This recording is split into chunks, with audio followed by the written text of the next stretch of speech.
Well, I can't believe it. What a week it's been for my old friend, Daddy Ernie.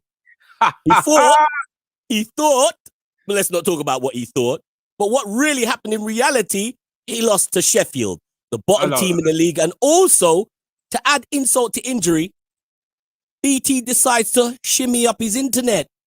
What's going on, Early? Where's that clarity? Where's that clarity? No, Robbo. You were more sharper than that, like your attack, but now you're blurry. Good evening, Robbo Ranx. Give thanks. And the Liverpool Daddy Ernie. And the Liverpool supporters. Let me get something straight in now, Robbo, right? Get it straight. And then get your internet straight. It was a bit of a disaster on Wednesday night, right? But why didn't you kick off with the licks that you got in the FA Cup? Why didn't you kick off that and build up first? We were going to come to that, but obviously, listen. We had a conversation in the middle of the week, and we talked about if anything should happen during the week in the lead up to the game, are we going to bring it into the conversation? And I said, of course, we're going to bring it into the conversation. But what has been the biggest thing that has happened in British football this week? The bottom team of the English Premier League, I think they've only won one game out of 18, 19. Yeah. They stroll into the theatre of dreams. Yeah. And they kick your ass. Yeah.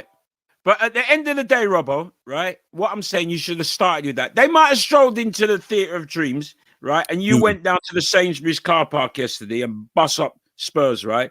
But when I look in the table, I still see us ahead of you. Now, to me, that's satisfaction. You notice I got our next shirt on tonight. I saw that. I saw that's gonna be. I thought it's gonna be hard for me to keep up with you, so I have to roll out the 2021 style on you and give you the new one. Do you know what I mean? Let me give you something else.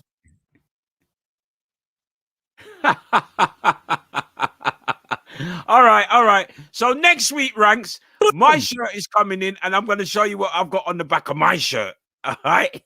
Well, Seeing as you want to go there, and remember, I haven't bought out the McCoy shirt yet, the 2021 McCoy. As long as the back of your shirt doesn't have Maguire, you'll be all right. You know it ain't gonna have that on there. You know it ain't gonna have that on there. I'd rather have nothing on there than that, bruv. You know what I mean? All right, so you're looking all super crispy now. I wonder if that's how it's going to be with the big game. Are you going to be back super crispy in full HD down at the Emirates Stadium, Manchester United, Arsenal? Another game that probably fans of, let me back away as a Liverpool fan, has to be the biggest game. The biggest game in the Premier. It was for many years. It's lost its glitter and gusto and all of that. But the fan base of those two clubs are easily, like overshadows all the other teams. So no disrespect to the other teams. Man United, Arsenal, face off this weekend. That's why we're here. Well, we haven't beaten them in a while, actually. They've been a little bit of a bogey team recently over the last few years or so. I mean, we used to bash them up regular and, stop them from winning the title and all kinds of beaten them. You haven't beaten them at their ground. You used to walk their ground. And Jesse Lingard used to run into the ground and over the wall and bad dance moves. Yeah. That's what do you reckon about his move to West Ham? What do you reckon about his move to West Ham? Loan move. I think for Jesse Lingard, playing any sort of football would be good because he can't keep up. He can't keep doing this ding dong dancing thing. You know what I mean? He must take a serious career. Leave them things to ding dong and John Hype and them people. Elephant man. He has to find renew his career. But the only thing with West Ham always seems to be that place where you go to basically die as a footballer. I don't know many footballers that's left. West Ham fans, correct me if I'm wrong. That's left potentially a bigger team, even though West Ham are like big in the table. But go to West Ham, it's like that's the end of your career. Well, I think he needs to play. The main thing is that he needs to play. So if it's West Ham, I mean, he had a choice of teams still, and he's plumb to come to London, to West Ham, because he has got quite a good relationship with Moyes, so they say. Although, how's that? No, well, I was going to say he was only there for 2 minutes, but I don't know. Some players that they kind of like them, and was he with Moyes' daughter or something like that? Well, I don't want to go there, Robbo. I don't want to. That's you're gone too far now, Robbo. And I thought that was somebody else. Allegedly, it was somebody else who was striking. It might be more than one player in the team. Well, you know that, but from what I know, it's one person who's supposed to be striking up the daughter, and we won't say Ernie, where. Ernie, somebody commented to me and said, "Wait, Ernie, he super jammed 5 day a week, man. That reigns supreme. He's got no chill, has he? No what? Chill? You got no chill. You don't have a chill button. Why? You just go in, man. Striking up who? No, I never said no name. I just said that the rumor was that certain man was striking up his daughter. That's why he never played him. You know what I'm saying? You don't have no chill. You don't have no chill. You ain't got no chill button. I mean, we got a couple of we got a very special guest coming on a little bit later on. I need to ask him about this Aubameyang story now. Aubameyang. What you said? More striking up. More striking, apparently. A bit striking, and it's not necessarily on the football field. I'm just seeing that the legendary Edward Nesta is here. Oh, so we've got them backstage.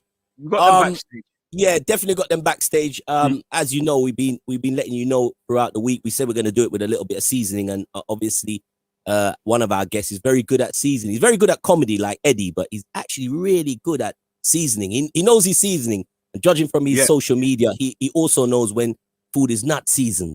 So White Yard is going to be joining us, and also is Rodney Hines. Yeah, Rodney's supposed to be here. Confirm for me, is Rodney an Arsenal fan? He's an Arsenal fan. But Rodney's very relaxed. He'll be philosophical. He was talking like a Tottenham fan last week. I was like, no. I wonder if Ernie have the right side of London, because his breath sounds like a Tottenham fan. The man said, I had to repost him. The man said, if Tottenham takes down Liverpool, then it could be curtains. And he said that in a very journalistic way. Chief sports writer at The Voice. If Tottenham takes down Liverpool, it's curtains. Yeah. So we'll see what he's got to say. Oh, Rodney's I think he might be in the back room there, you know what I mean? Good evening, Trevor White. How you doing, Trevor? Good evening. Nice to see you. All you guys that's online, listen, we would need you to do us a favor. We need you to share the link. That's all we're asking you to do. Yep. Just repost the link right now in your socials. If you're on YouTube, just repost it in your socials. If you're on Facebook, do us a favor. Just share it right now, so we can get a good audience. Gustos in the building. I knew I weren't walking alone. Easy, Gusty Silverstar. Wait there, Robbo. Let me turn on my fan, because I think it's going to get hot in here tonight, right? So let me turn on my fan to get some fresh air, because Gussie's just arrived. I haven't heard from Gussie. And obviously, because Liverpool win last night, he was going to be in the building. You know that. So it's got nothing to do with us winning. We would be here come rain, come shine. When we weren't winning leagues and we were just picking up the odd Champions League and things like that, we were still here. Okay. So we're here today. So we normally go till, let's do it now. Because you said it's going to be nice and warm. Let's roll in our guest this evening. Let me just roll a drink in right now, right? It's always good to hear from, not good to see him, but good to hear from Edward. Eddie Nesta, the great Eddie Nesta. Yes.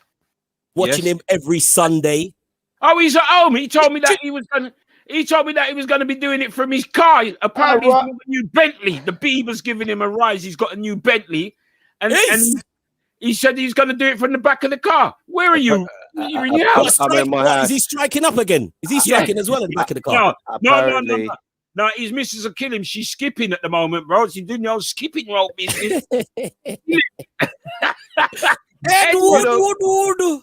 I prefer it when I sign on late and I don't have to listen, particularly to Robbo. Robbo, I preferred you last week when you were humbled, when you knew your place. I'm hearing that you lot took out both Harry Kane's ankles yesterday. I'm just reading it here. He's going to be out for weeks. Both these ankles your boys took out last Robert, but the dude was playing. The dude was playing with tranquilizer. What do you call it again? What's the thing they called when you're trying to cover up an injury? He's been playing injured. Ganja tea. Yeah, ganja. He might play with ganja. And speaking of ganja tea, let's let in our man who knows about ganja. The brother know about everything. I don't know if he knows the temperature of an oven. White Yardy's in the house. Let you, the white man. Wagwan. Yardy. Listen, Yardy, listen. I was thinking about it because man, you're good. But throughout the show, if I, it's not because I'm being racist. If I call you white man, it's just that's cool. That's cool. No, because it's a St. Elizabeth thing. It's a Senti thing. If me call you confused, everything good. There you go. Because you have on a Liverpool top, and the only way a man support Liverpool as a black man from London is because of John Barnes when he used to wear the Batty Rider them back in the day. Yeah. Batty Rider. Oh, yeah, yes. you remember the man them shots he chopping on them Batty. Them time they run go support. Anybody that watches the old Arsenal videos, Ian Wright, before my time. Before your time. Them man, they boss Batty Rider. Anyway, he's my friend from St. Elizabeth, so sometimes he say, don't do road, just pass white man there. Can I just say, greetings to you, White Yardy. Bless up. There was a time when you were supposed to be here. You don't have to take on them antics and come here late, right? There's a time you're going to get your beating tomorrow. You're supposed to be here 9 o'clock. You got bad man here waiting for you. Don't muck about. The day before you. He was here. He wasn't here. He was ironing the top. Hey, he was here. He was prompt like a white man. White Yardy was here. Yeah, I was bright and early. Yeah, I was here while it set up a guan. Yeah. Rodney Hines is in the building. Sir Rodney from the Emirates is in the building as well. Look at Rodney's pose though. Yeah. You know that. See, everybody's up. Rodney thinking. He's got his hands, his finger in his head. He's thinking. Good evening, Mr. Hines. Good evening, everyone. Good evening.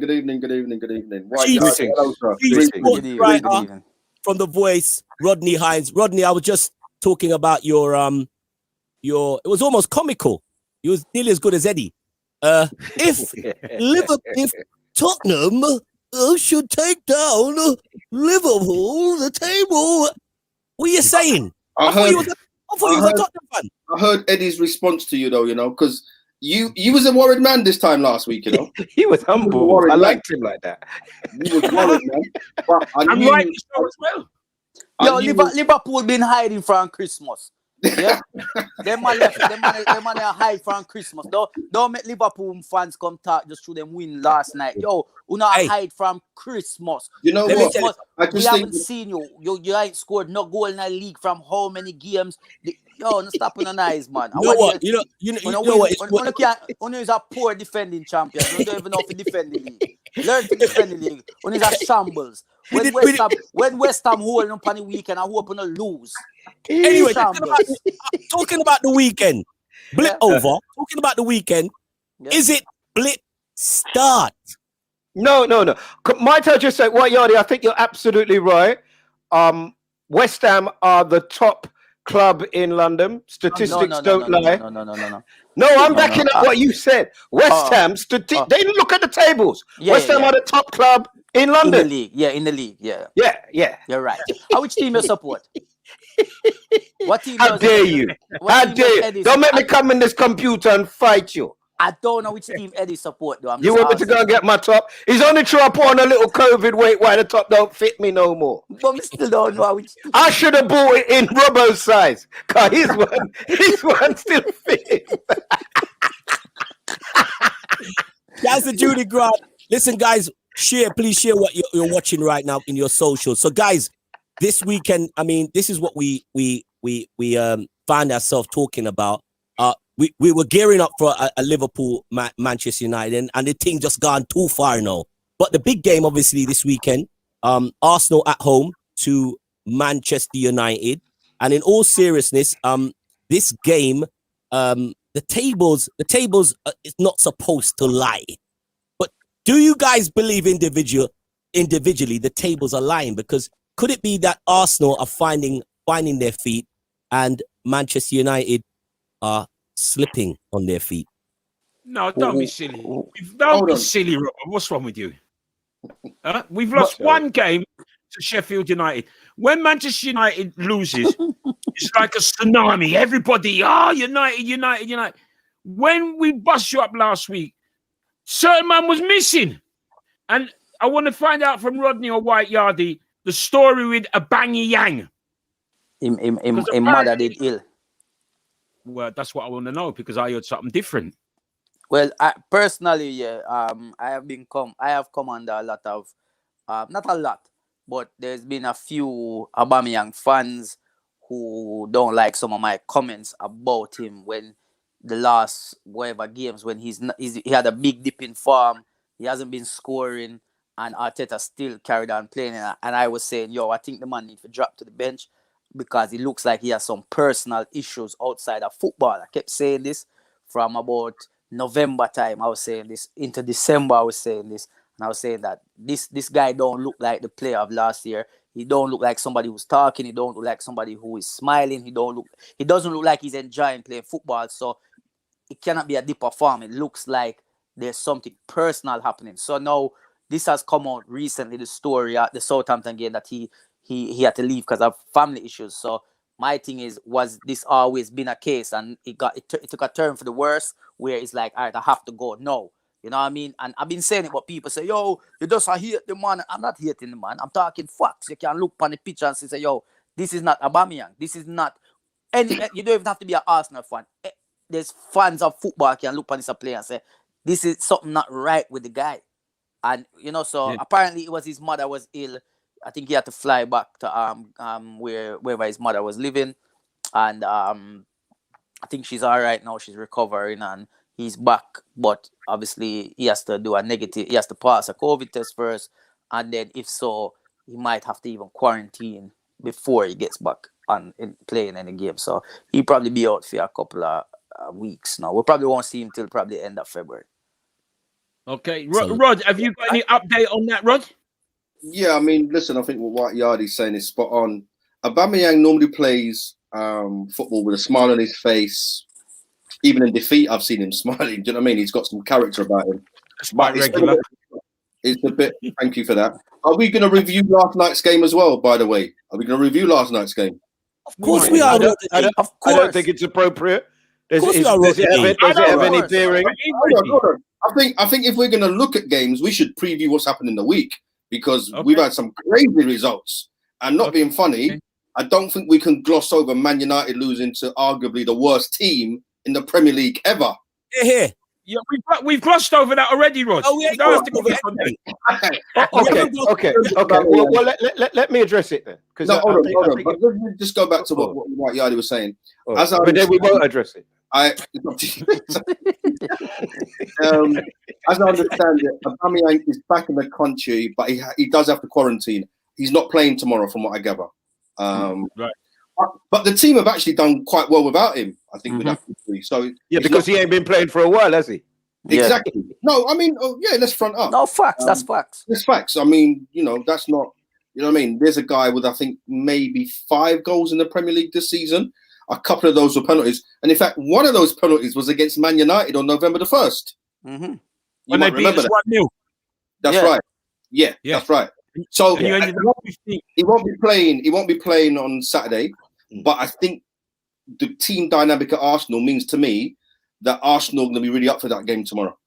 Well, hold on a minute. When you lot say that, I don't quite understand. If you're not up for playing Man United, then you're not up for playing football, are you? I mean, as the most successful team in British history, as still the topper team, I think that if you're not up for playing against us, you're not up for playing. We've been up for it for a while. I think you guys need to be up for playing against us tomorrow. Yeah. Oh, we will be. Don't worry about that. You haven't beaten Arsenal in like the last 4 games in the Premier League. No. April 2019 might have been the last time. So let's just look at that. You guys have not beaten us for a long time. We are undefeated in 17 away matches. Aubameyang has scored in 4 of the last 5 games. Praise be, I'm happy he ain't playing. Let me tell you something though about him. Let me tell you something about those records that you're talking about, Ed, and you're absolutely spot on. United have been fantastic. But you see, Robbo just saw Burnley come and destroy that record. Burnley, records in this very crazy season are going to get beaten. Trust me.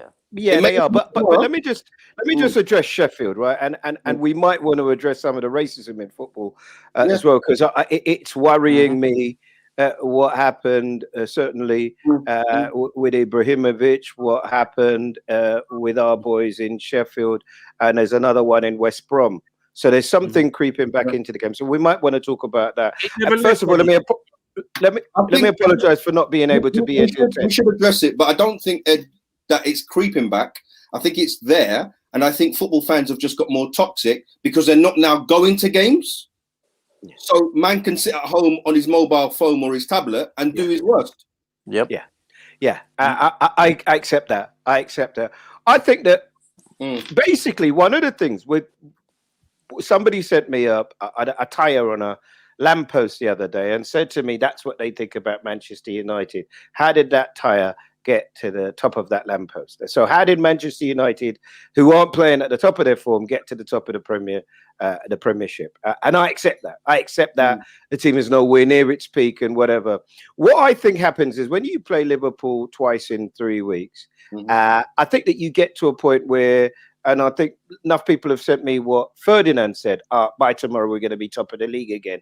Oh, no, we won't. I think they took it for granted. I think the only team they've scored against before is us as well. I think we took our eye off the ball. I thought it was 3 points in the bag. I thought we did all of those things. And I think the perfect game to come after that game where we embarrassed ourselves is a game against a tupper team, or a team that used to be a tupper team. Because I would have hated to play you when you were fighting against relegation. It's better to play you now when you're kind of mid-table and you got nothing really to play for. But surely, Eddie. Eddie. Hey, listen. The game against support. Sorry, love you, Eddie. Love you. 1 minute, Robbo. Unless you support Manchester City, it all the way I play for nothing. Then put it that way, yeah. It all the way I play for position. No. You speak for your team, Brethren. Listen, let me tell you something. Yeah, you see tomorrow. You better ask. You better ask Ernie to give you half of the shirt if you hide under, yeah? Cause you see tomorrow down at the Emirates, yeah? Not the Emirates, the Emirates. Yeah. You know what I'm looking forward to? I'm looking forward to watching Arsenal TV after that game. Cause you man are entertaining, my friend. Hey, it's not about watching Arsenal. Hey, listen, it's not about watching Arsenal TV. You don't watch Arsenal TV after the game. You're watching Arsenal TV in real time during the game. That's not. Well, I would say this though. You're right. After coming up, Man United, Liverpool, big game to get everybody up, and I do believe in the 2 games, they were really close. But I saw in both teams, I saw a level of performance in Manchester United against Liverpool in the FA Cup, and I said, that's the real United. That identity, that counter-attacking football. But losing against Sheffield, that shows there's also a confidence problem. Coming up against... No. Why do you do that, Robbo? Didn't you use against Burnley? Was that a confidence problem? And then you battered Tottenham, and we're going to batter Arsenal. Hang on, we're not talking about Liverpool. We're talking about the big game. So coming up against Sheffield, that's a mentality. You need that mentality. Once you go top, you need that mentality to stay with you. I don't think the perfect game is against Arsenal. I think that is the wrong game for Man United to come up against. That is the right game, Robbo. We're a wounded animal. And a wounded No, animal is you- very dangerous. That's a different. Right. Listen, you'll play a game, but coming up against Arsenal, I think that's an Arsenal game. Arsenal have got to win it. We ain't got to win it. Arsenal have to win the game. Arsenal have to come at us, and we're a fabulous counter-attacking team. Robert, do you know anything about football? Arsenal's got nothing to lose. That game is set up perfectly for Arsenal. And that's my opinion on the game. Other than that, I couldn't give a Right, hey, Eddie, that's why we call him Liverpool. Because it's pure foolishness.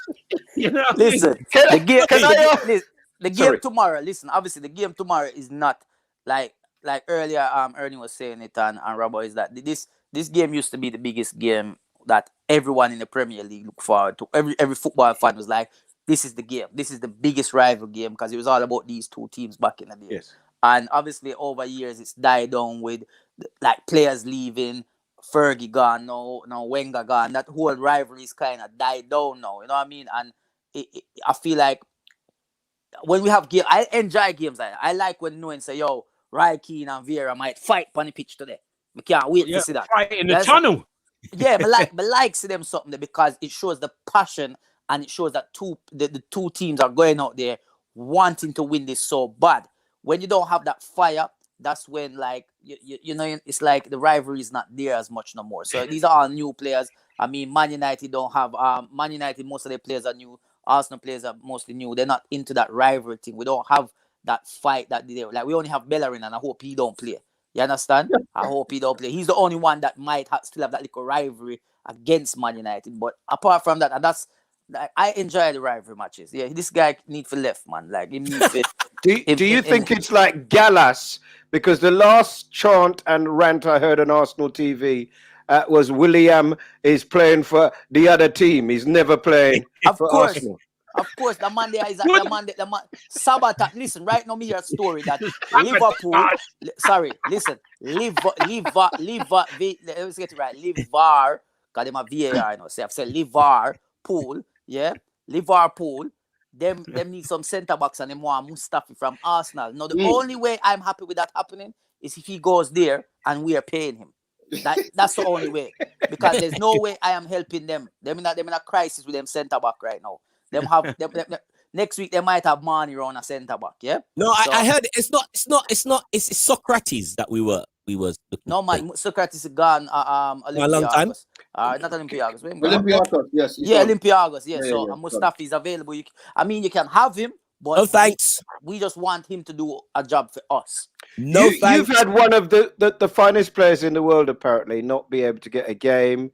You've been paying him to put Urzo. on COVID weight. 350 grand a week. Urzo. Is it? I'm interested in whether you guys as supporters think, is it better that he's gone, that you can kind of just move on and develop a whole new identity? Yeah, definitely. I mean, because obviously I think it was creating a little cloud over the club.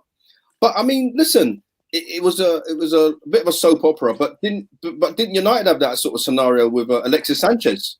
Well, we got him from you. Oh, but you paid big money for that. We got him. We from did. you. I mean, He was like herpes. But but what I'm trying to say, mistakes are made. It can happen. You know, Sanchez's best time was while he was in an Arsenal shirt. Yeah. Mhm. Yeah. Mm. And Yeah. many people saw him being the final cog in your scenario at Old Trafford. Didn't quite work. And obviously the scenario didn't go on as long as it did with Mesut. Mesut needs to go and play football. I'm surprised that a professional has waited that long to go and play football. Well, Yeah. he was collecting the money, innit? He's got to collect the money first. Yeah, but you see, It wasn't. I don't think it's only about the money. I No, think my views are not different as well. I agree with what Rodney said in the certain aspect that I'm happy he's gone now because now that conversations it doesn't exist no more. You know that conversation about why is this guy not playing? Ronnie Biggs, you're an idiot. Sorry. Oh, Urzo took the club, man. I've been watching him. He's been keeping me entertained. He's putting you in your place. Sorry. No, man. Listen, you see what happened with Urzo, yeah? Obviously they bring politics into the football. That's what happened. And you know the owners of Arsenal have business with people in China. They didn't like the comments he made about it, and that was wrong. That was the beginning of the end. That was it. Because there's no way you can look at Arsenal screaming out for a creative midfielder and you have one, and that was it. Come on, man. Come on. Somebody, listen, this guy runs a club broke have to get loan. Let me explain something. Sensible people, yeah, who know about football. If you know about which team him support, tell me which team support. Please, Man please. United. Yardy, leave him alone, man, because you're just going to... He's It's going to escalate. He's a warrior. He's a warrior. He's just a warrior. Sensible people know this, yeah. In January, there's no point going out to buy players because you're going to struggle to get them to leave your club. Furthermore, you're not going to get the player that you actually really want to be in your club, which you wait till summer. So if you can get loans... What are you January, talking about? What are you what do you really mean? talking about? Of course. We bought Bruno Fernandes in January. So he might be the greatest January Premiership purchase in history. What are you really talking about? But Bruno Fernandes was being chased the summer before. That deal was already in the pipeline. You just couldn't get it over the line in deadline day. That's all that was. That was. He said don't buy anybody in January. We bought him in January. Now you're trying to bring something else into the argument. Yes, we bought him in January, but the deal was done later on in the year. That was supposed to have happened in the summer. You all know that. Yeah. You sure you support the club? You're a match at the fan. Go do a jog again. Go around the block. I don't want no friends, you know. I got enough friends. I'm not coming on here to make no friends. Man United have come from behind 7 times to win. All of those games have been away from home.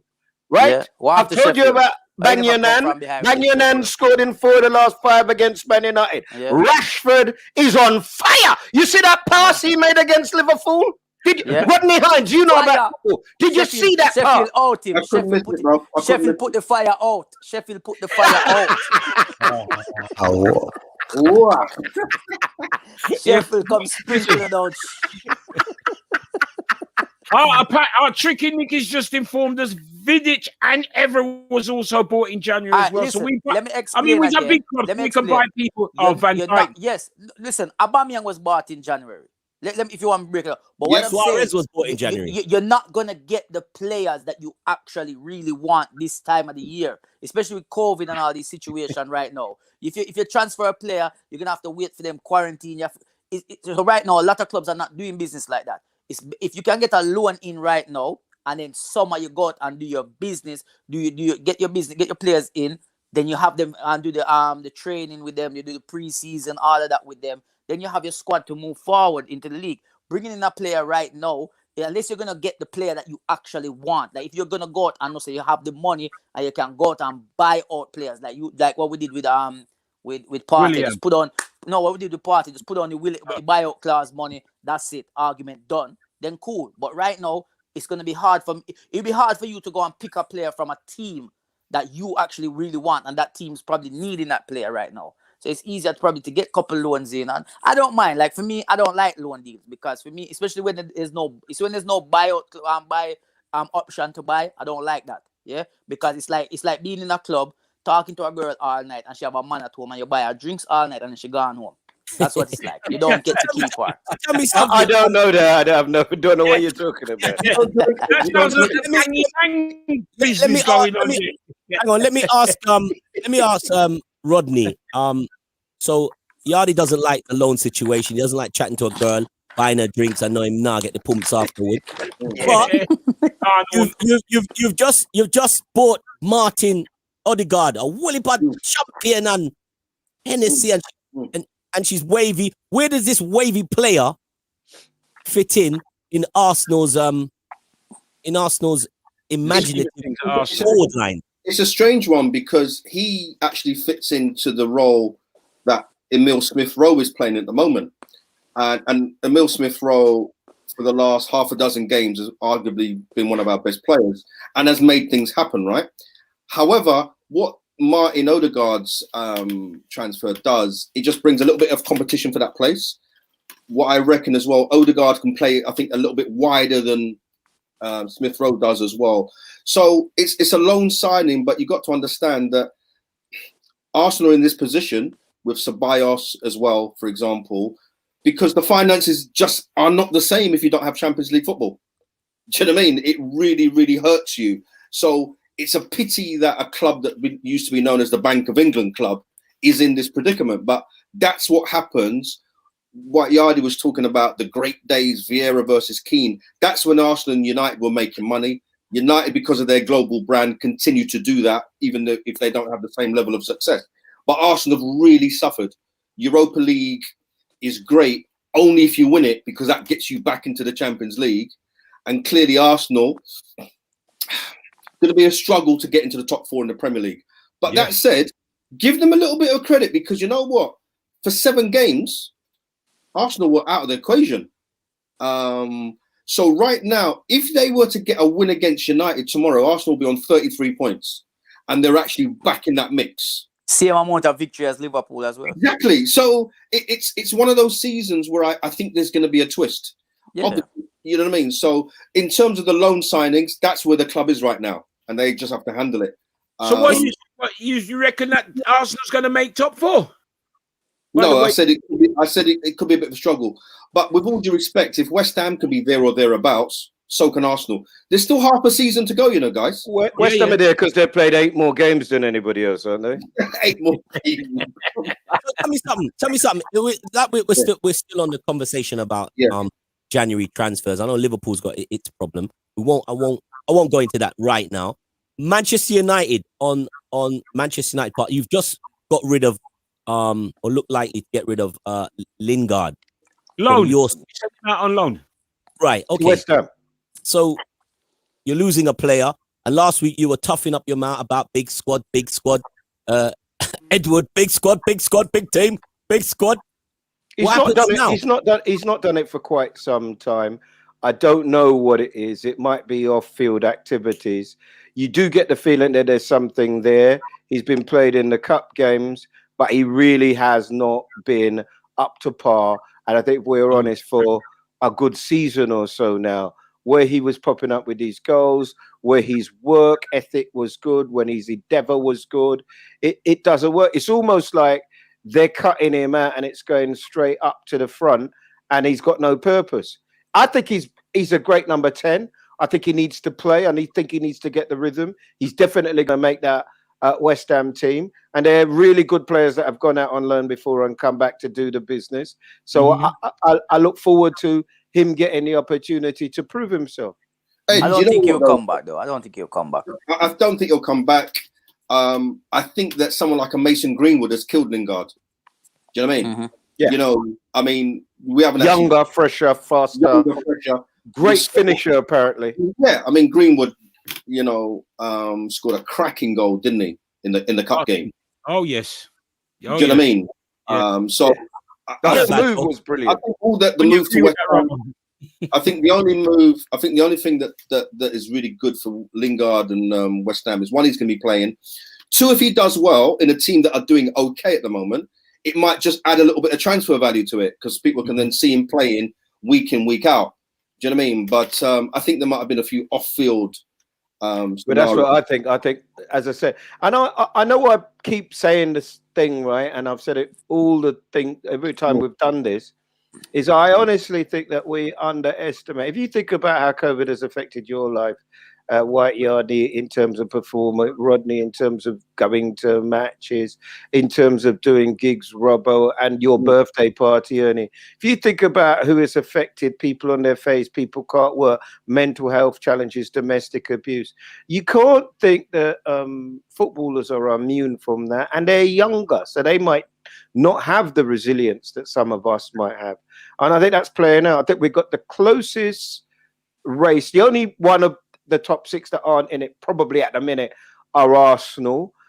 You're looking at other teams like Leicester play incredibly well. This is it's a long time since, Rodders, you helped me with this, a long time since I can remember a closer Premiership race. I mean, the Premier League is 25, 26 years of age or a bit older. It's never been like this. It's never been, but it makes it fun.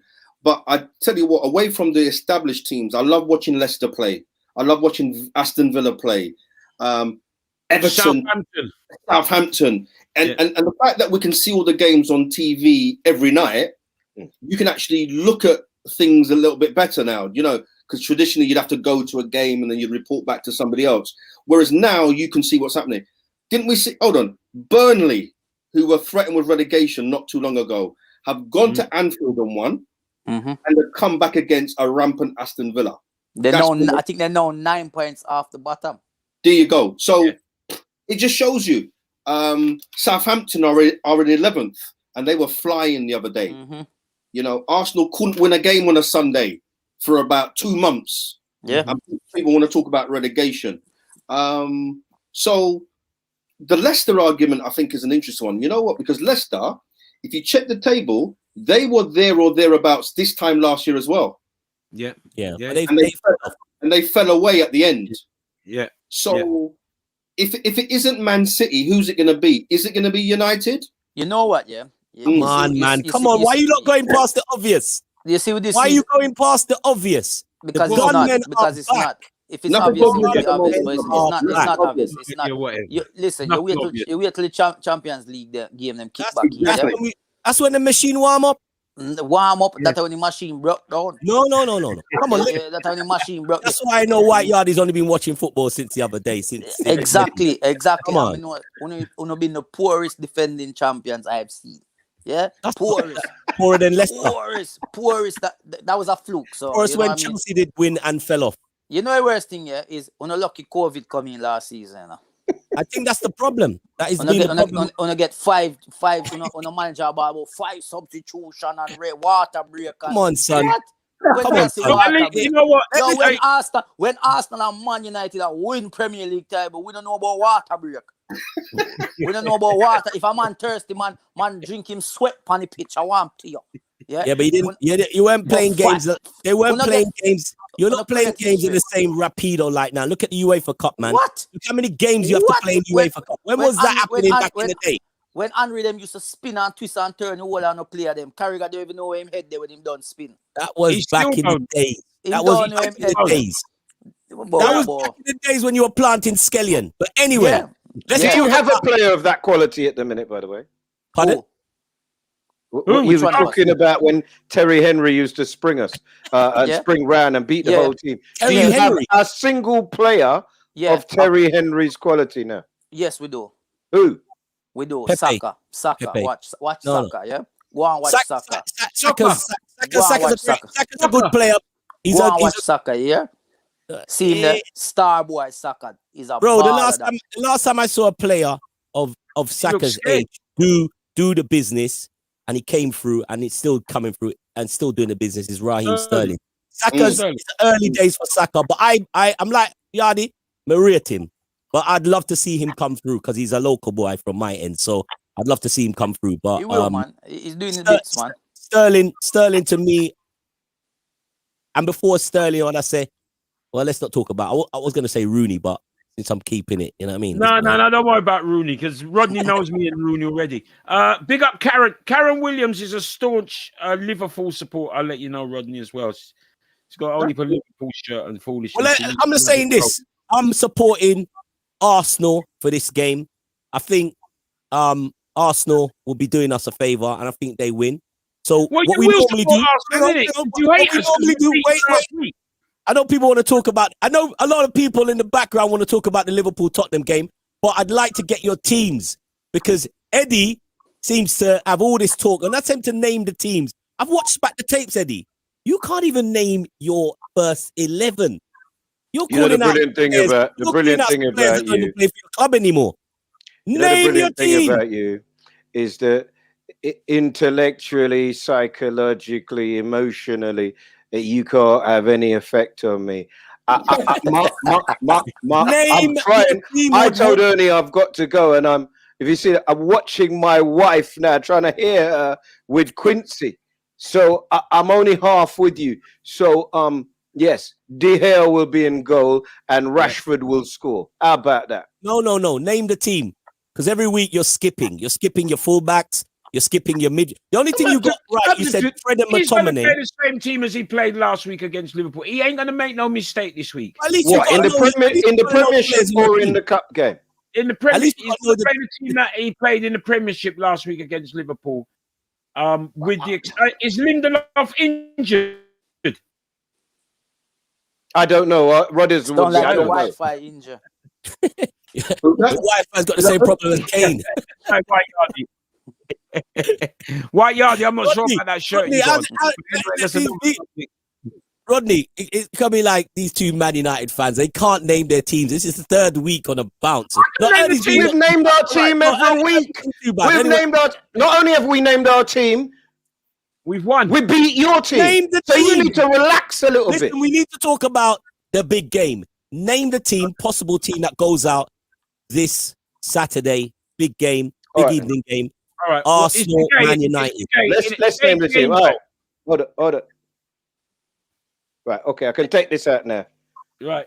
Well done, babe. You done well. Right. Okay. The gay in goal. Yeah. Although he had a little bit of a shock against Sheffield United. He had a little shock against Sheffield United because I don't know what they were doing for the second goal, but he started it. But he'll go with You should have played the guy that used to play for Sheffield and put him in goal. No. He knows the players. Well, no. The gay in goal. Yeah. Wan-Bissaka, Maguire, and Shaw. Shaw plays all the time, doesn't he? Yeah. Shaw's improved no end. He runs from back to front. He's lost a little bit of weight. He stopped eating the Mars bars. Yeah. And I think that, he's turned into the player that Jose Mourinho couldn't do because Jose doesn't know how to manage to encourage people to become the best that they can. Big Ed, I really worry about Big Ed. I know that what happens is in this country, you take and I see it happen with my boy at Tottenham there, bad ankles. The white guy gets lauded and applauded, and it's almost as though you can't do anything without him. I used to say when I used to talk about Sheringham at Man United, he was the intelligent player. He was the guy who had the vision. He was the guy, and they found ways of talking about him. And I think that whatever happens, he will play.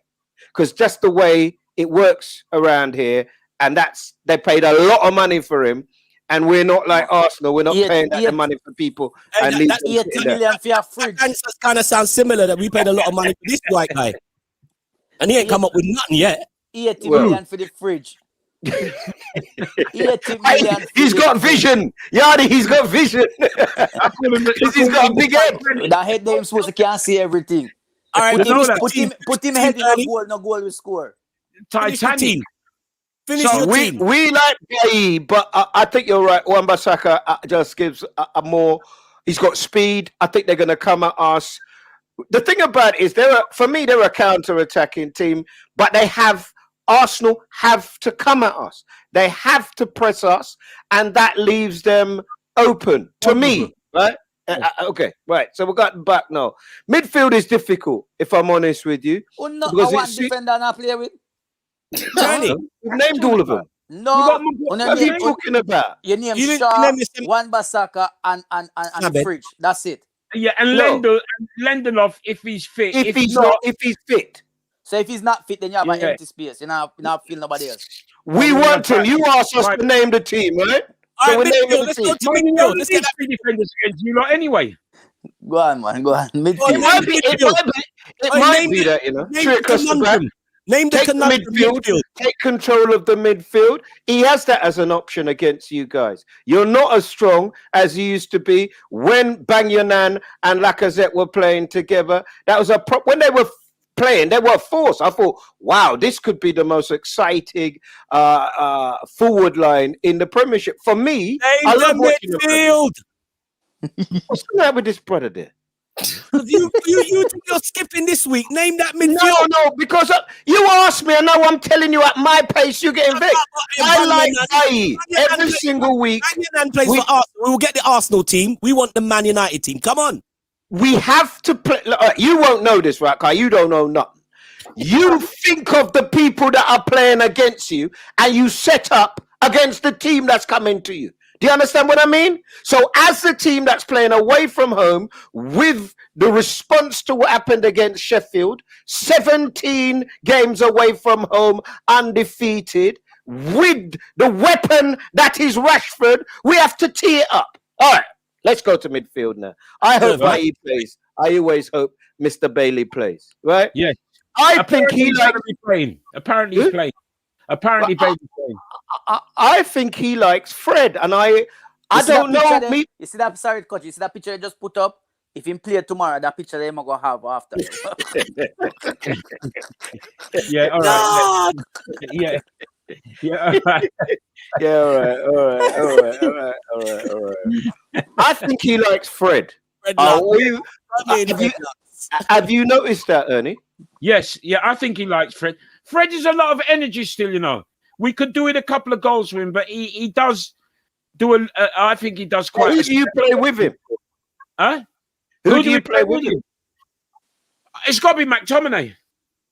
He's the utility player of the team. He's become that player. I liked his post actually midweek. He put up a post in response to the racist criticism. He put a crown on the brother's head. I did love that. McTominay plays in midfield with Fred across there. Now, I really feel like we're going to go to dominate this game. I feel like we will win it. I'll give you the score in a little while. Let's go now. So we do well across the back in terms of the wings, right? So if I say to you, let me just do the forward line first. I actually think that Rashford and Martial will play together. I don't know why, but I just feel like there's a vibe there between the two of them. What do you think, Ernie? Front line. Let's go front line, because that will affect my midfield. Well, me personally, Martial just looks like he wants to war. He's got a war with everyone in the world. And if he he lost the ball against Sheffield United and he ran back to the Sheffield goal when he's supposed to be running back to the Man United. I just think that Martial. Yeah, but this is a different kind of game. Whether it's true or not, don't get vexed yet, guys. Whether it's true or not, the sense has been for a couple of years now that Arsenal have a soft underbelly. They're like flat pitch bullies. That if you rustle them, get under them, set plays, move them about a bit, pull them out of position, you have a better chance. They never used to like go Stoke in the winter and all them places. That's the impression. So if it is a fight, you would put him in, wouldn't you? I just like Cavani. I think Cavani gives us something up front there. You know what I mean? Of course he does. As an impact player. I don't know. He's done all right against 7 years old. All right. I'm not putting him in. I'm bringing him in as an impact. Me personally, I bring him in as an impact player. I think when you leave Martial out, he comes on vex. Well, he's vexed anyway. When he starts, he's vexed because if he loses the ball, the first thing, he's vexed for the next how much in time he's on the field. He don't inspire me like he used to inspire me. You know what I mean? I think even if he played Greenwood, Greenwood plays, whatever happens, right? Greenwood. Yes. Yeah, he scored against you lot last week, just in case you never knew. I know. Why is he getting involved? Why does he talk all the time? Greenwood plays absolutely 100%. All right. Well, it seems like there's only a difference. I was going to say, there seems like there's only a difference in between Greenwood and Cavani from you guys. So let's go to. I 10 players. Them name now. We only got 10 players on the pitch. Yardy usually is worse than that. Usually it's who's the left back again? But we had. Go on. Who's the manager again? Alex Ferguson. All right, listen. Okay, hold on. I think our star player is Pogba, as I keep telling you guys all the time. So I think Pogba plays, for me anyway, in front of McTominay and Fred, right? Yeah. And then I think it's however you want to toss up with those three up front. Okay. So where's Fernandes? No, he's playing. I don't think he's playing in my team because he's not. He's had 4. This is the worst run he's had in the Premiership. I think shake him up a bit. Yeah, you hear what I'm saying? You hear what I'm saying? Greenwood plays and Fernandes. Listen to what Edwin said. I am telling you what I think. That's what I'm telling you. You got to watch the tape. Greenwood starts. Fernandes on the bench. All right, let's go to Arsenal. When's the last time Fernandes had a good game? He had a good game against Liverpool. He got the winner. in the Bruv, FA Cup. he's had the worst run since he's come to the Premiership. All right, okay. But I believe if not, but the cameo he came on against Liverpool, he was man of the match. But the point is, I hope do you let people play out of a bad rut, or do you carry on playing them? Aubameyang has played, and you lot criticise them for playing him. Why not keep him then? You can't criticise me for making the same argument that you made. I'm not criticising you, but you I'm did not say talking to you're just making noise. I'm talking to White Yardie. Let's move over to White Yardie. Yardie, listen. It's your time to select your team, and then Rodney's gonna give a nice balanced overview on both teams. But how do you think your team's gonna be? How I'd like to see my team line up tomorrow is Leno obviously in goal. Cedric. We have Cedric. Cedric. Who's Cedric? What? My mate. I got mate with Cedric. Yeah, he might go play tomorrow. Don't worry. Okay. Cedric Holding and Gabriel, along with Teeny. Then I would have Xhaka Partey in the middle, front of them Smith Rowe. I would bring Pepe back in and put him out on the right, on the left, on the left, because he had a good game on the left on Southampton. I feel like it's good to see him come back in, especially after that game, and I feel like he could cause Man United some problem. Lacazette and then Saka on the right. Simple as that. Pepe will be up against Wan-Bissaka, right? Exactly. And exactly. Pace for pace. That's a big battle. Yeah. And I'm just saying, quick. Pepe can. The problem is we know Wan-Bissaka is very good in that position. We know he tackles very well, and he always majority of the time he does win his tackles. However, Pepe had a great game and he was twisting and turning up the Southampton players. And sometimes all it takes is just to get past a player. Wan-Bissaka makes a rash challenge, and penalty, free kick, red card, because they named 10 players, so maybe they predicted that a red card. So that's the team I would go for as well. The only problem, the only part I debate about is defense is either Gabriel, Holding, or Luis, Holding, or Gabriel and Luis. Those are the only pick. But everywhere else has to stay as it is. How does it look for you, Rodney? I totally agree with that. I think, as what Yardie said, I think he might go with Luis and Holding. Yeah, I think so too. Because that started in midweek. Prior to that, Gabriel was arguably Arsenal's best defender, but then he got the sending off, and I think then he got an injury, whatever. Lot of movement in that Arsenal team. Lot of movement. I think Pepe is a confidence player, and might well drive Wan-Bissaka back a little bit. But the guy knitting it all together. There's two people knitting it all together. Well, no, there's three. Yeah. There's Smith Rowe. Lacazette. You cannot underestimate what Lacazette's been doing lately. Definite. And the boy Saka could put anything out. So, come on, man. Mr. Shaw, who's had some great games, will have to make sure he's on point. You see, the thing what Laka does, what a lot of people don't realize, is that he's a great hold-up player. And he comes back and collects the ball at times. And then he pass it on and make a run and collect it again and pass it. He plays so good. He passes it to himself. I'll tell you a battle I'm really looking forward to tomorrow. And I know that Partey isn't totally fit yet, but Partey and Pogba would be a really interesting battle in that centre of the park. Yeah, definitely. I'm looking forward. Well, Pogba confused already. Pogba is going to be confused because anytime you hear Partey, you want to dance. So I think that. Have you noticed since we're having these conversations about Paul Pogba, the glowing admiration that Eddie has and Ernie has of how great he's going to be and he's going to turn up. The games where he's actually sat back and played a more measured game and be more defensive, that's where he's actually played better. And I think United's got the best out of him when he just circles. Well, you know what, Robbo? Rodney will tell you this. I'm not a really bought up, sold up Pogba fan. I think he hasn't really justified check the tapes. You said that he's your guy. Check the tapes. I did. I probably said that because I've got a lot of respect for Paul Pogba. I did. I said he's a world-class player. The only thing, build a team around him. Thing that I think that hold Paul Pogba back is a level of consistency. But you could say that about half of that Man United team right now.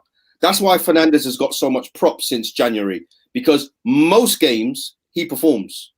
Yeah. But Eddie's not happy with Fernandez's performances in the last 3 or 4 games. I'm not saying you lot are judging it like I'm saying he hasn't been I've already said as a January signing, he's been magnificent. His penalties, his goals have got I just a think, lot of problems. I think that when people want to compare him to Cantona, that's far too early. Not yet. Yeah, he's not in the same league as Cantona. He's not the same kind of player either. But people have been doing that, and until Man United win a trophy or 3, right. can't be compared. When Cantona came, I think Cantona won the league with Leeds, and then he came over to us, and he did that. And once you can move from one to the other, a bit like Kante, you prove yourself to be a player above other players. You understand what I mean? The impact that you have and how you lift a team. I can't see. I mean, obviously, I'm not God, right? But if we rough up Arsenal, I can't see how they win tomorrow. I just can't see it. No matter how I play it in my head, I can't see them winning. A different Arsenal listener. Try rough them up tomorrow. It's a different Arsenal. Give it a go. You talk Arsenal like 2-3 seasons ago. This Arsenal, they're there to fight. This is not no soft pushover Arsenal. You're gonna need aggression to really play Manchester United. It's not been Arsenal's big thing. I mean, David Luiz and a few players in the team brings that aggression. But like we always ask, who do you think?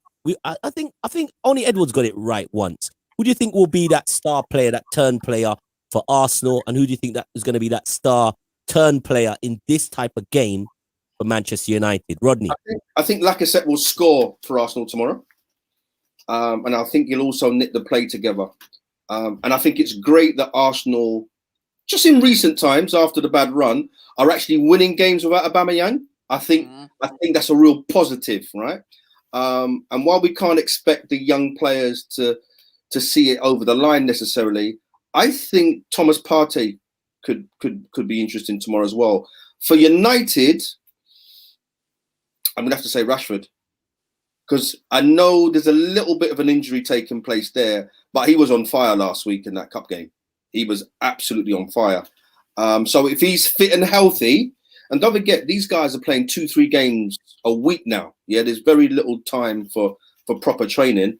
Somebody somewhere's got to be carrying injuries and a little bit of a struggle. But if Rashford's fit, I'm going to put him down, and I'll say Lacazette as well for Arsenal. What about you, Yardi? See, like star player, you know, I'm probably just throw a spanner in the works and say Cedric, you know. Because people are asking who is Cedric. Who's your neighbor, Ernie? Tomorrow people will know who name is Cedric, yeah? Because when he be whipping that ball, when he be whipping the ball in the box and that fridge is standing still and the goals are going in, you're gonna be like, Rod, who's this crossing in the ball? I feel like Cedric is gonna have a good game. Guy, he sounds like the guy that seasons your chicken, Yardi. Don't worry. Burnley, they burn up for your chicken the other day. Yeah? So you come here and watch West Ham are going to deal with Liverpool to ace when West Ham hold it up. All right, we're gonna talk about West Ham. We'll talk about West Ham. Yeah, Eddie. Go on, Eddie. No, you're your star player for obviously he's gonna be a threat also for Manchester United. Yeah. The ref. Eddie, you got issues. Yeah, you got issues. I think I said it right up at the top. It's Rashford. It's set up for him. His pace, his power, his vision. It's just set up for him. He almost looks like an Arsenal player in many ways, in the way that he sets up. It's his day. It's his day. And I mean, I've got to say, you know, when one striker gets all the plaudits and the other one sat down, it's lovely to see Lacazette getting a little respect now. And I think, you know, without Aubameyang in the team, he's a top man, isn't he? He's the person. He's certainly of an age. Was he 30 now and the like? You know, so you're not giving William a game? Nah. No, they said that Williams an imposter. Ernie, who's the player you think will be that star player Well, tomorrow? And who's the guy who's the player that obviously will be a star player for Arsenal that you'd be worried about? Eddie talks about Rashford, but I think Shaw has been playing tremendous down that side with Rashford, right? And it's given Rashford a kind of a G up from back in the day, a G up to do his thing up there. And if you watch Rashford and Shaw at the moment, they're telepathic. They seem to know what each is going to do. But for me, I'm going to go with Rodney. The battle between Partey and Pogba could be the deciding factor. And I think that Pogba will step up tomorrow against Arsenal. You know, no steps, not up on the pitch. You know that. We'll step up. No way, he must step up. He must step up to go in his stands. You will see when he step up. When he first thing, we got to find out who this Cedric character is. And then after this, when you will find out soon. Well, I'm going to say my player, I think he's going to turn up. And I think it's an interesting battle between Luke Shaw and Saka, because Luke Shaw in the last few games has really turned up. And for him to, absolutely play Salah out the park for near enough 2 games, even though Salah got away with 2 but they were very central goals. I think Saka this game would be the making of Saka. And if Luke Shaw, if he misses a beat against this kid, it's curtains for your back line.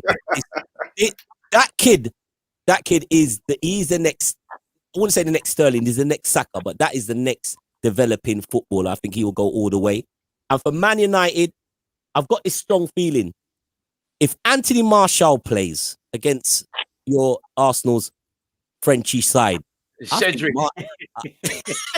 against Cedric the Plumber, I think it's a game for Anthony Martial to properly dance around the back line of Arsenal. And I think I think it's a game set up for Martial, because everybody will focus on Rashford, rightly so, but you've got quick fullbacks at Arsenal. I mean, I'm not too sure about Cedric's pace, but I know Turney is a whippet. And Martial just needs to run into space. Doesn't have to be at pace, but he's very skillful with the ball. I think Martial will be the star player if he plays for Man United.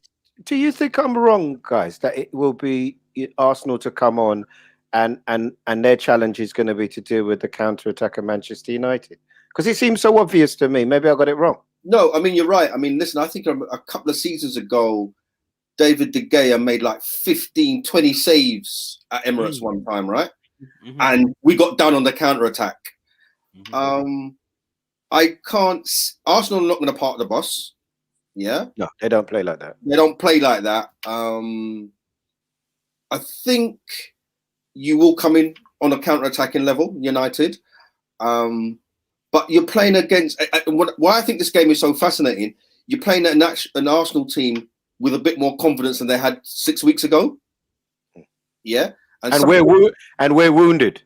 And you're wounded. So something's going to give tomorrow. I think if you're going to look at a score line, you're probably going to look at a score draw. Looking at the betting odds, United are just favourites. And I think that indicates where we're at right now. I wouldn't fall over with total surprise with whoever won tomorrow.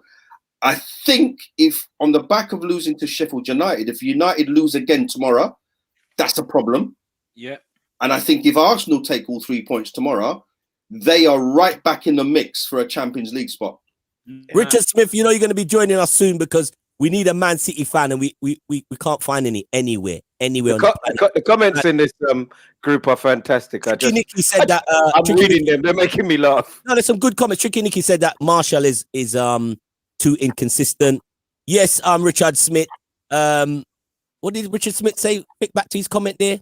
No, not big up Ronnie. Ronnie's a punk. Saka and Smith break the lines. Yeah, and they certainly do. You got to break the lines, but you got to remember they've got Fred and McTominay. There's not a lot of line breaking going on there, bro. Listen, Nah, which Brazilian you hear name Fred? Which Brazilian you ever hear name Fred? Eh? Huh? Cedric's bridging. Which Brazilian you ever hear name Fred? Yeah, that's right. He's It should have been Fred. if William plays, he's the first. I think he's the first Brazilian to get to. What is it? How many games is it now? I wanted him to play. William to play. He got it two games or 300 games or something like that. So does William sit out in this game experience? William outside, I tell people them, but William outside a direct traffic, direct the bus in. Come in. This is where you go. I show Kitman William for me. Richard Smith says they will play around Fred. Yeah, all right. Well, we'll see that tomorrow. I do believe. We get the score. Do we get the predictions then? Yeah, let's get a score then. So, Rodney, what are you saying? It's going to be I'm going to go 2-2 tomorrow. What? 2 goals? Where from? How? 2-2 tomorrow. Yardy. 3-1 Arsenal. No. Oh, Yardy, start again. Let's go again. Yardy. 3-1 Arsenal. Let's go again. Yardy. 3-1 Arsenal. Hold on, stop. So you're saying Arsenal. Sheffield United at nearly 30-1. Hold on, let me finish. Yeah. You're saying that Arsenal can't beat Man United 3-1 tomorrow? Leave them. Let them do what they want to do, because I guarantee somebody said Burnley couldn't go Anfield and beat them. There you go. I mean, listen, that can happen, but I just can't see. I take the emotion out of this, man. You got. No, I'm not being emotional. I don't support these teams, but I don't see. Hold on, we are in a season of the most unpredictable scorelines of all time. Okay, there's a few things. There's a few things that's consistent. No, there's a few things. No, cool. I'm going with it. I listen to the prediction. You see how it feels now. Yardy, you was there. Now you got him agitating you. All of a sudden, you're vexed. When it was me, you was there. Hold on, Woodward. There's a few things that are consistent in current form. Manchester United don't lose a lot of games away. I still think Arsenal win. 17 I just don't think it's a 3-1. So Rod, what was Rod saying? 2-2. 2-2. Right, White Yardy reckons 3-1. Oh, he's lost the plot completely. Right, but we'll if he says it. The Rami drinking. The water. So Eddie, what do you reckon? It's a better game if Arsenal score first. Right? It's a better game. But I just think we score first, they try to come at us, and we get it 2-0. 1-0, last few minutes, they come, throw everything at it. I've got to say they throw everything at it, but from what I've seen, and again, I might be wrong, but from what I've seen, Arteta's problem is he's so conservative. The way you guys should be going out and dealing with it, he's still holding back. So, it might just be 1-0 instead of 2-0. So what's the prediction then? What do you reckon then? 2-0. 2-0, Eddie. 2-0 to Man United, yeah? Eddie. What's the matter? Why are you asking me that? Because I've got to check, innit? Because you don't even know who Cedric is. Cedric, I don't know who he is. Does anybody? Rodney, is Cedric live down the road from you? Cousin Merton, brother? Hold on. He lives in the White House. You know the White House on the corner. Cedric lives next door to Fred. Okay. Ernie, what do you reckon? I'm going 2-1 Manchester United. Arsenal to score first, Manchester United to come from behind, 2-1. Hey, but guess what? That's the score I'm going for. But it's 2-1 Arsenal. But you're going to say that, Robbo, because you hate us. No, it's not. I just think Lacazette and Saka. Because we beat you done. Saka and I love this, I really enjoy the bad feeling. It makes me feel nice. I feel like I'm at home with you guys. I feel really good. 3-1 Manchester United. There was some good. Let's join your prediction. Robbo, 3 goals or more. Oh, shut up, Robbo. Can we ban Ronnie? Hold on. We got a super fan. Robbo, we got a super fan. We'd like to bring in a super fan right here now. Hold on. Before you bring in a super fan, I've just got to say, White Yard is our guest this week. We said that we want to try to introduce super fans because apart from Ronnie, we'll introduce super fans weekly just to give us their side of it and just bring them in to give a general overview. He happens to be an Arsenal fan, so you'll be pleased to know White Yard. His name is Tyrese. He's a super fan. He's been watching the show from smart guy the beginning. So if he's still here, Oh my God! Look at the backdrop. Ernie, look at you. Ernie, look on the man. Ernie, look on the man backdrop. Is it the new manager? Is it a new manager or something? What's going on? Yeah. What's the team for tomorrow then, Tyrese? Guy look like your managing club. Where does he get that backdrop? Jeez! My backdrop. Look. What are you saying, Tyrese? Oh, I'm good. I'm good. All right. Okay, so you've been listening in the background there. You're a super fan. What are you saying about tomorrow then? I think Arsenal going to win 2-1. Well, you Based on your backdrop. What's it based on? I know you're a good gamer, but what's it based on? Give me some facts, Tyrese. Well, the last time Man United came to us, we beat them. Right. And So you don't go on a good run and just come to us and lose, innit? So you're not going to do it again. Oh. So now the youth, them here with the youth say. So let me ask you, Tyrese. Tyrese, you're an Arsenal fan. Mm-hmm. You must be impressed with this kid called Saka. I don't know if he went to school with you. I don't know if he was in your gang or something. But Is one of the mums them? Is it one of your mums? he was one of the man. I want him on them. Tell me something. What's your rating? You've been watching football from your young eyes. Saka, what do you think? How do you see him up with the rest of the Arsenal players? Be a big man, watching this kid do his thing. What do you think about him? He's teaching Willian and Pepe how to play football, and it's embarrassing. And he's such a brilliant talent. That's a big statement still, you know. Well, William maybe not, because White Yarded him said he's an imposter. But Pepe, I fraud that man. A William cousin will buy or something. Listen, Saka was being paid £75. They got him from Ealing High School. Oh, listen. Liverpool not to talk about PS. No, I'm giving right it. now. What Salah? Listen, what Salah and Mane and the whole of them get up there. So when I rob the man, I was just giving you. I was giving you a compliment. I said you add him and you're paying him £75 a week, like schoolboy money. Now he's probably worth about 75 million, don't you think? Saka, he worth enough money, but when I say Mane right now, Aubameyang wage can pay Mane and Salah. That's not right. On step up and pay the money properly. Hey, listen, we can't be talking about what Arsenal been giving away because you've done it twice. Exactly. Sanchez, I done with Aubameyang. Imagine and it ain't brought you success. On have Trent Alexander run for less than 100 grand. As long as Mane can build 2 hospitals at the end of the season, all is well. Him soon cut. You wait to Real Madrid and Barcelona. Don't worry. It's so weird to hear that. That's what we were saying to them last week. Mane's gone. Sorry. Yeah.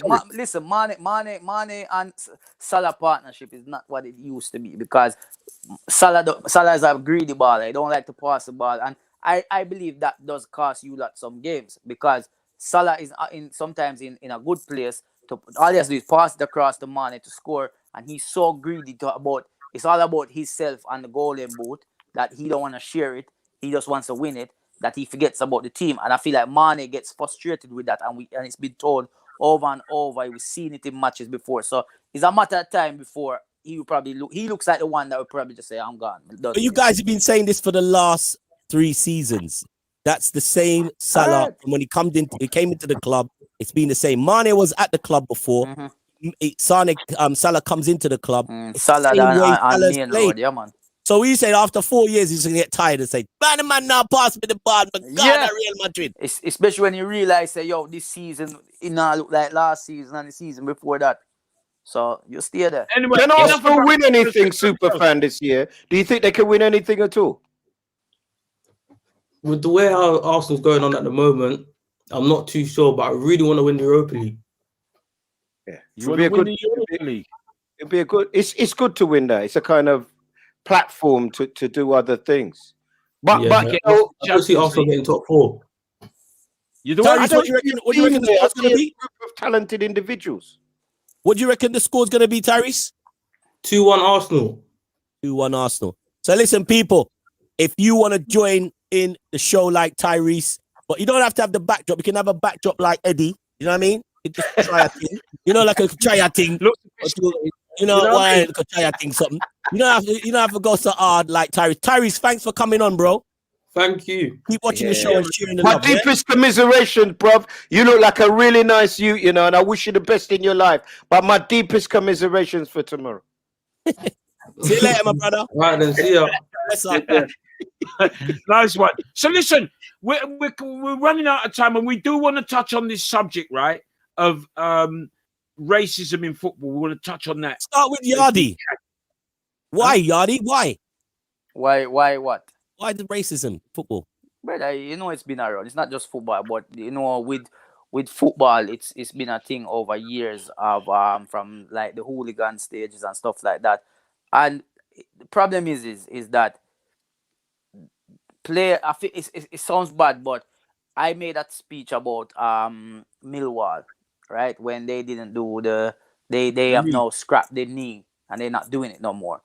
And for me, I thought it was very disrespectful because look, it's not like it's a minute, you know what I mean? It's not like it's forever. It's a couple of seconds and it's just a recognition of it. And people are saying, no, we're not doing it. No, we don't want it to happen. And that club made that decision to say, because the fans don't like it, we're not doing it. See, that's wrong because now you're upholding racism. So I feel like at some point there's clubs and players that need to actually make a stance as well. I mean, we've seen players make publicly come out and done things, but it's always the black players. We need to see more the white players now standing up and stepping up and making these speeches, using their platforms and expressing it, not just wait for one of their teammates who are black to make the speech and then say, yeah, I stand by him. No, you stand up before you have to stand by him. Stand up first so you don't have to stand by him. So that can stop it. So I feel like clubs start to really... And the worst thing about it is the Millwall ones, yeah, like after I did it, because I was on AFTV and I spoke about it and I told it, I expressed my feelings towards it, that a couple Millwall fans felt the need to come on social media and at me and saying this. And I was just like, yo, do I care? Like, so you're upset because I am saying racism is wrong and stuff like that. So you're angry at me because I'm speaking up and talking about racism. That don't make sense. And yeah, somebody said it starts from grassroots. It does. It's like, remember, you know, in this generation, it's getting a bit different. But way back, is like you're picked on the color of your skin first. It goes back to like what I think Eddie was saying it about how we applaud or they applaud a white player who is probably average more, or he has better vision, he's this, he's that. No, he's not. He's not. None of that. Like, come on, we seen it in England. Like, how come Defoe is never, like, Defoe should have been in the England team many times. Do you understand what I mean? So it's always gonna happen. It's just what's happening now with technology and social media and so on is that they're getting exposed more and more. You understand? And it's good to see that when somebody is doing racial slurs towards a player or a team, is that if they get exposed, there's a community now that is jumping at them and people are losing their jobs, you know, like all of these things that are happening. Like, so this is, I'm happy in a way, you know. I said this the other day because it goes back to not just football, but even the guy Jake Henderson, that guy that did that video and was complaining, and now he's lost his job and all things like that. And he's like, I'm sorry, it was a mistake. It's not a mistake. You understand? You just felt comfortable and you was in your home. You was in your comfort of your home where you normally, and you just show your true colors. And that is it. And I personally, I love when they do this. Keep making these videos. Keep putting your face out there and expressing your true feelings, because at least then we can know who you are, and then we find who you are, and you deal with the consequences. I mean, so I'm not about hiding. I don't want racism to hide. Do not hide racism. Show yourself so we can find out who you are and put you where you need for that. Ernie, Ernie, before you say anything, let me just say something, Ernie. You kicked it off. Surely White Yardie just mentioned about social media has given black voices a place, and it's very loud out there. Obviously, we saw what Sterling done, but also social media is also amplifying racism. Also, Eddie, don't you believe that social media, although we have a voice, racism seems to be even more louder. What do you think about that? Well, I think, by the way, that what Yardi said there is all true. I think it has been there. I think it used to be more overt than it was. I think you're right. People get comfortable. It's like if people saw what people sent on WhatsApp, if it was an end-to-end encryption, and when we have seen it, people have lost their jobs. Me personally, I think it's still there. I think it's institutionalized. I think that I encourage people to get together and close it down. So when somebody puts something like that out, close them down. We're in a difficult state now, and even Marcus Rashford, when the MP said, when he was trying to deal with the food problem, he's talking about, you're talking about people who haven't got a father there. I wonder if you know where your father is, or if you have ever met your father. Now, for me, that's racism, right? Because you're saying that about him and you're trying to perpetuate some sort of stereotype. So we are in a moment. Listen, Black Lives Matter. A man got killed in May with a knee on his neck, right? And we've got a guy in the White House, or used to be in the White House, who talks about American first and Mexicans being racist and telling people to go back home. Be in no doubt, right? When you pick the scab off that cut, then there's going to be something underneath it. We're in the middle of it now. And I think that we have to keep talking. We have to be brave. When people do try to gaslight you and tell you it's your problem, Letitia's had to come off. There's so many stories about people who have had to come off of social media because of what people do. We have to stay strong. We have to hold the line. When you've had years of privilege, normality feels like abuse. And when you've had years of abuse, normality feels like privilege. What we think is equality, there are lots of white people out there think they are losing something because I want to be treated like a man. I know Rodney's got a very staunch view on this as well. What's your feeling? This week here we had quite a lot of it this week. It's been outrageous. Not Abramovich, Ibrahimovic, and my boy.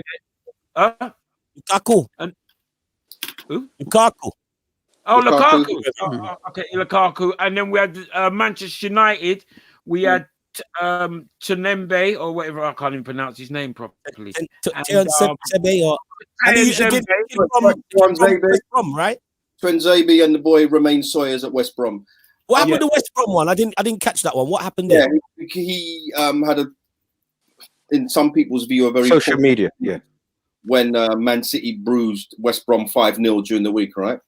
I've got a couple of things to say. One, I said it earlier, I think that with no fans in the stadiums now, I think people are sitting at home and abusing footballers for no good reason. And secondly, I just think the social media companies, right? They can put man on the moon, right? And you're going to tell me that the likes of Facebook and Instagram and Twitter and WhatsApp can't build something whereby you can identify these people very, very quickly, not only close down their accounts, but also get them in front of the courts. Simple as that, really. It can be done, The will is not there. When the will is not there. When we, as football fans, were saying, "Oh, did the ball go over the line? I'm not quite sure." What did they introduce in football? The watch, the referee's watch. Yeah, sorted. Then we were talking about offsides, whatever. Now a man's toenail goes a little bit over the line, and they've got something called VAR. So, as Eddie said, if there's a will to get things sorted, they will get sorted. But black men and black players are being abused every game. I mean, Tuan Zabi, in many people's eyes, might have been at fault for the Sheffield United goal, right? Absolute nonsense. Gosh. It's a team game. Yeah. It's a team game. And I saw a couple of men meant to kick the ball. They never kicked the ball. De Gea kicked it off. He was the one who started it. I'm just saying, I'm really tired that we keep having these conversations in 2021 when the world is supposed to be moving forward. People are talking about algorithms for this and vaccines for that. There are so many advancements in other areas of life apart from this particular issue. Can I just touch on something, you guys, if you guys close on this one? So interesting that Chelsea has changed their manager. Thomas Tuchel's come in, and there were underlying rumblings about Thomas Tuchel, the way he behaved or the way he spoke about the game where the black players came off the pitch in the Champions League, where Demba Ba has accused him of saying to the black players, including his own players, guys, come on, guys, we could have sorted this out afterwards. And Demba Ba pulled him up and said, what did you say? And there was a few players I've heard weren't happy about. And some people say there were players that were just they had underlying unrest with him as a coach. But there was a few players that was unhappy with the way he spoke about the incident. Now he's turned up at Chelsea. Do you think that's a plus? It's a relationship made in hell. Funny enough, I was going through stuff, and I happened upon his name. They didn't like him in Germany. They didn't like him in France, and they won't like him in England. He is, they say, the most difficult person in football. It is going to be fantastic to see how long he lasts. It won't be long. As you said, it's a marriage made in hell. But you said that, yeah. But you know, like it depends. Cause Chelsea been known for being caught up in a lot of racial things as well with their fans. Might do well, didn't? Do you understand? Like they might love him.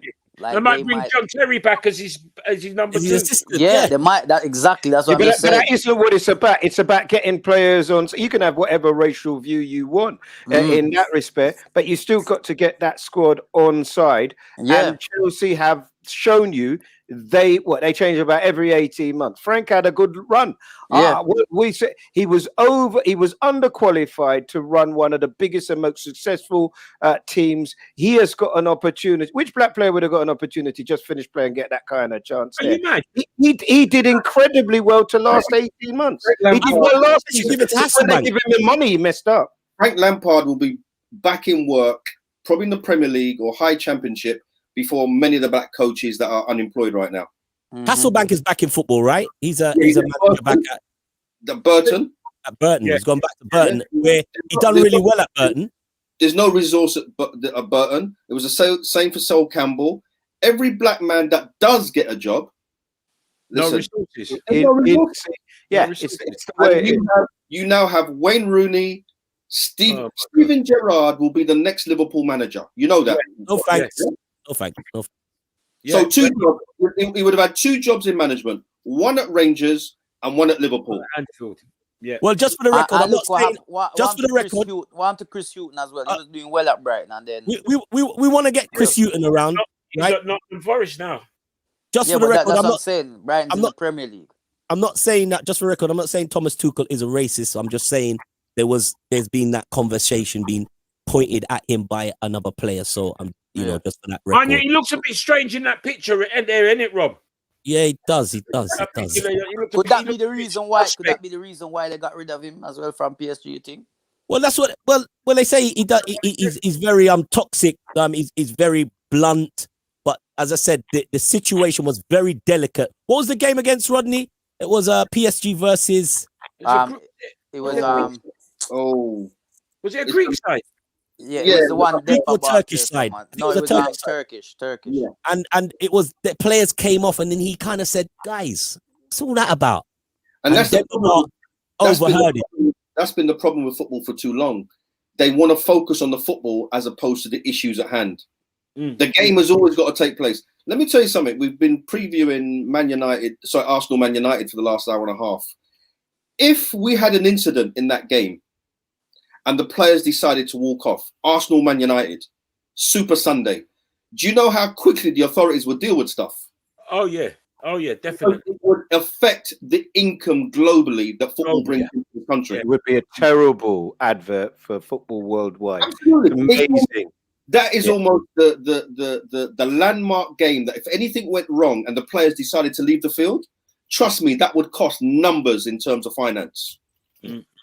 Well, that's what goes back to what I was saying is that's where other players not listen, because look, I am white. I know this. You understand what I mean? And I know that just being white, I do have a privilege. You understand? And this is what a lot of people don't understand. When people say privilege and you have white privilege, it means that I can never feel what it feels. I can understand, but I cannot feel what it feels by being hated for the color of my skin. Do you understand what I mean? And this is where I'm saying, like, white players like need to stand up for this as well. Don't wait until something happens and then your teammates in a situation and no, they like with the Suarez time and then everybody's wearing the t-shirt. You know what I mean? And then Evra, it's like, no, everybody needs to stand up. White players at black players at Liverpool should have standed with Evra. You understand? They should have said, no, what you did was wrong. They've apologized for that now, haven't they? No, but see, it's too, but what I'm saying is because when they start doing things like that and it's hitting the pockets of the ones above, then changes will come in. But until that, if it's not affecting their pockets, they don't care. Right? So when they find European clubs less than a Premiership player would spend on a night out in a nightclub, you know they ain't serious. Yep. Exactly. Gentlemen, time is up against us tonight. I mean, you know, this is a subject that we want to maybe focus on later. Maybe more in depth than that, and get some people on from Kick It Out and maybe the PFA or something like that. Because there's a lot of meat on the bone, and we need to strip it off. All right, don't start talking about you want to bring in Dwight York's baby mother, because I know that's where you're trying to go, Ernie. I'm good. This is time for me to go now. Yardy, God bless you. Whatever happens, respect to you for what you're doing. Bless up. Robbo, I work for the BBC. I'm legal. I got legal. Listen, enough respect, Eddie Nesta. Catch him Sunday on his weekly show, and obviously on BBC London. Daddy Ernie Super Jam, Rodney Hines in the voice, and White Yardy currently everywhere in everybody's kitchen. You see it? People, it's been real. The Fixture List, we out. We'll be back soon. Take care. Yeah, man. Take care. Yeah. Get rid of that.